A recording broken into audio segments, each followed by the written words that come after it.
For almost 30 years, one bedroom in England stayed almost exactly the same. Soft toys still on the bed, books still on the shelves, photographs slowly fading in the sunlight. Not because the person who owned that room moved away, not because the family forgot, but because Melanie Hall went out one night in 1996 and never come home. Her family waited. First, they waited for a phone call. Then they waited for a witness.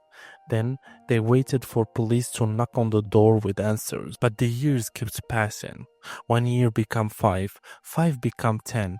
Then 13 years after Melanie vanished, a discovery was made beside a motorway. It confirmed the family's worst fear, but it did not answer the question that still follows this case today. Who took Melanie Hall from a busy nightclub in Bath? And why has that person never been brought to justice? This is not the story of a young woman who disappeared.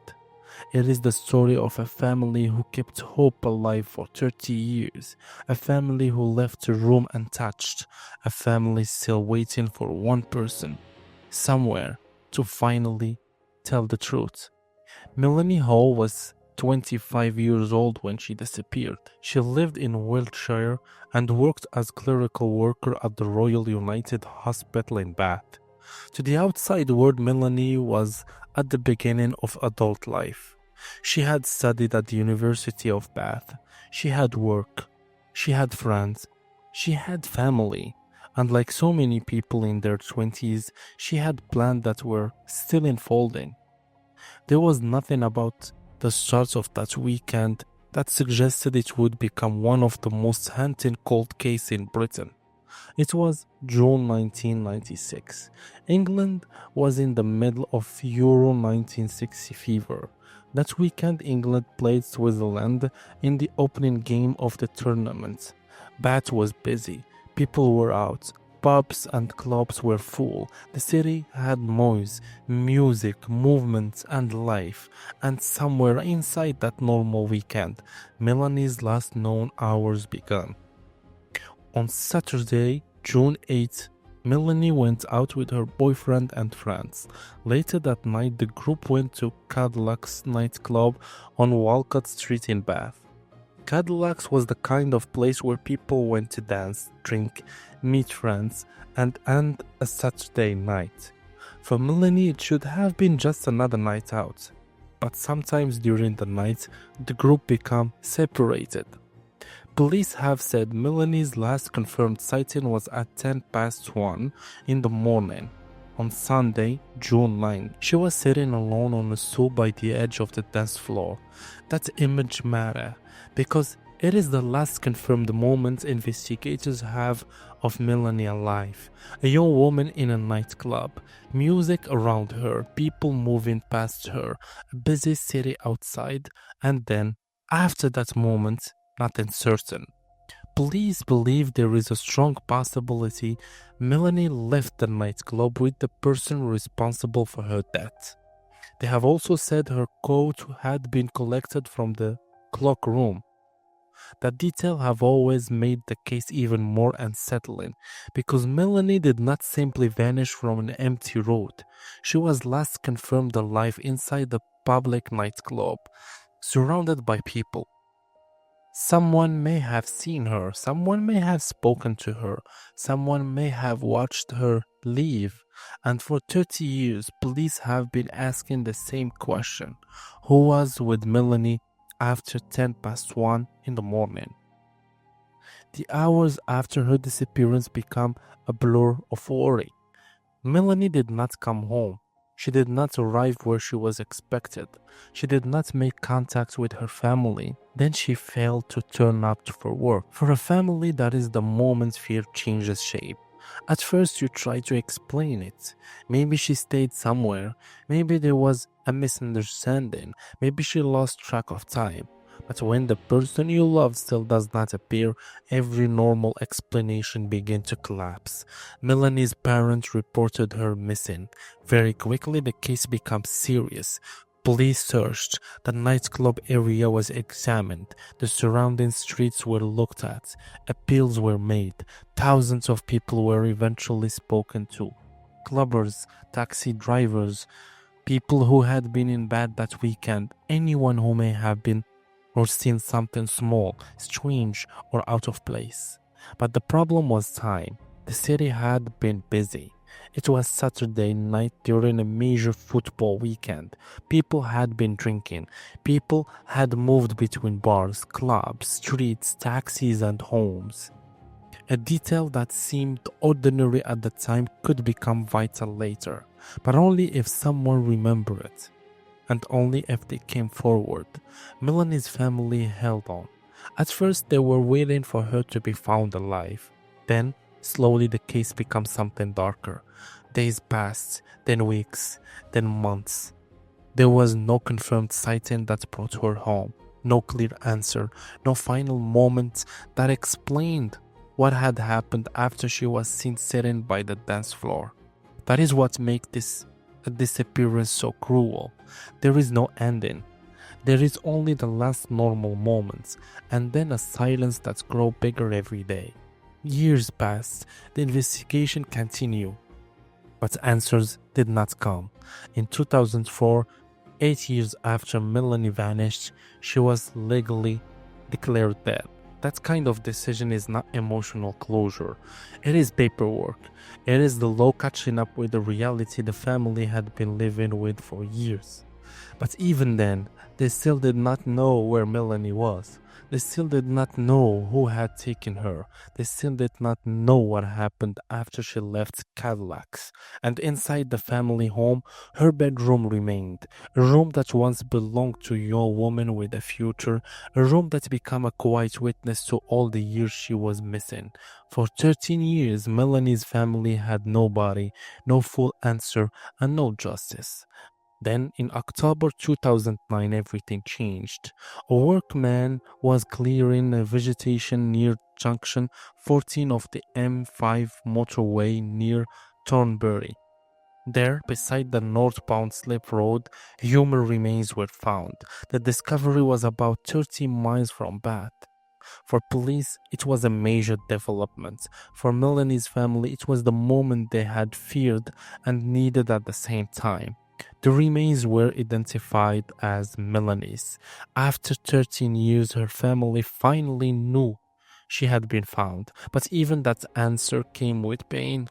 Because finding Melanie did not solve the case, it confirmed that she had been killed. It gave investigators a new location to examine. It gave them physical evidence to review, but it did not name the person responsible. Police later said Melanie's remains had been found wrapped in a black bin liner and tied with a blue polypropylene rope. They also said her clothing, jewelry, and belongings from the night she disappeared had never been found.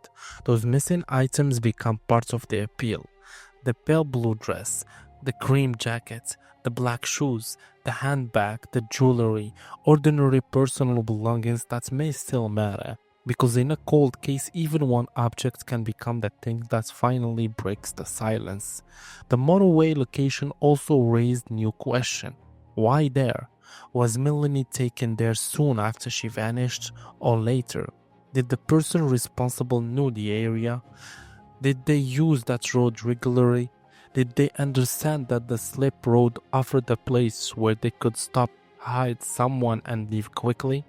Police have kept an open mind about when Melanie was placed there. They have asked whether anyone saw a vehicle near that slip road in the early hours after she disappeared or in the days and weeks after. That tells us something important. The case does not only live in the nightclub, it lives in the road between Bath and the M5. It lives in the memory of someone who may have noticed a car, a person, a movement, a strange change in someone's behavior, something that did not feel important in 1996, but may be everything now. Over the years, police have made appeals again and again. The case had been reviewed, witnesses have been revisited, Evidence has been re-examined. There have been arrests in the investigation, but no one has been charged with Melanie's murder. That is one of the hardest facts in this case. 30 years later, the person responsible has still not faced justice in court, and that means someone may have lived all this time with the truth. Someone may have known what happened. Someone may have heard the confession. Someone may have noticed a man acting differently after Melanie disappeared. Someone may have seen clothing, jewelry, or a handbag that did not belong where it was found. Someone may have stayed silent out of fear, loyalty, shame, or doubt. But silence is exactly what has kept this case open for 3 decades. In 2026, as the 30th anniversary approached, Avon and Morris police launched a renewed appeal called Justice for Melanie. The idea was to take people back to that weekend in June 1996, back to Bath, back to Euro 96, back to the night England played Switzerland, back to the busy streets, the packed venue, the music, the conversations, the taxis, the car, the people who may not have realized they were standing near a future crime scene. Police asked people to think again. Were you in Cadillac that night? Did you see Melanie? Did you see who she spoke to? Did someone ever say something about that night that felt wrong? Did someone you know react strangely whenever Melanie's name appeared in the news? These questions are not random. They are aimed at memory, because after 30 years, the answer may not come from one dramatic new witness. It may come from a small detail that has been sitting in someone's mind for decades. A sentence overheard, a name never reported, a car seen at the wrong place, a partner's strange behavior, a story that changed over time. Police have said even the smallest piece of information could matter. That is the painful power of this case. It does not need a stranger to solve everything. It may only need one person to stop protecting the secrets. And then there is Melanie's room. In the fresh appeal, her family showed her bedroom, largely untouched, soft toys still on the bed, books still on the shelves, pictures and photographs faded by the sun. That room is more powerful than any police file, because it shows what a cold case really does to a family. It freezes time. The world moves on, cities change, nightclub close or become something else, people grow older, technology change, detective retire, new detectives takes over, but inside that room, Melanie is still 25. Her things are still waiting, her family is still asking the same question. What happened to her? Her father Steve and her sister Dominic have continued to speak for her. They have lived with this case for longer than Melanie was alive. That sentence is almost impossible to process. Melanie has been gone longer than she lived. Her mother Patricia has advanced dementia. That means one of the people who needed answer most may never receive them in the way she once hoped. And now Melanie's sister and father have said they feel time is running out. That gives the case a new urgency. This is no longer only about solving an old file. It is about giving answers to the people who are still here.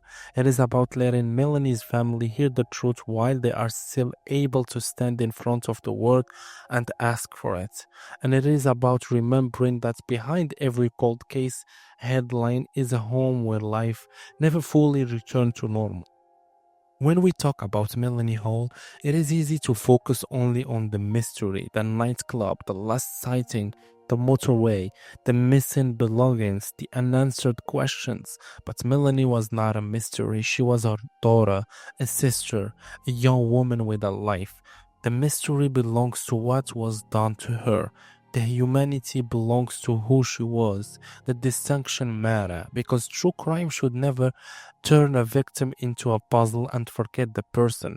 Melanie's family did not keep that room untouched because they wanted attention. They kept it because grief does strange things to time. When someone disappears, you do not know what to change. You do not know what to throw away. You do not know what would feel like giving up. So sometimes a bedroom becomes a promise that the person matters, a promise that they will not forget, a promise that someone will keep waiting for answers even when the rest of the world moves on. The Melanie Hall case remains unsolved. The final confirmed facts are clear. She was last seen inside Cadillacs nightclub in Bath in the early hours of Sunday, June 9, 1996. Her remains were found near the M5 in October 2009. Her clothing, jewelry, and belongings from that night have never been found. Police continue to appeal for information. No one has been convicted of her murder, and somewhere the truth still exists. Maybe it is with the person responsible. Maybe it is with someone who knew them. Maybe it is with someone who was in bed that night and never realized the importance of what they saw.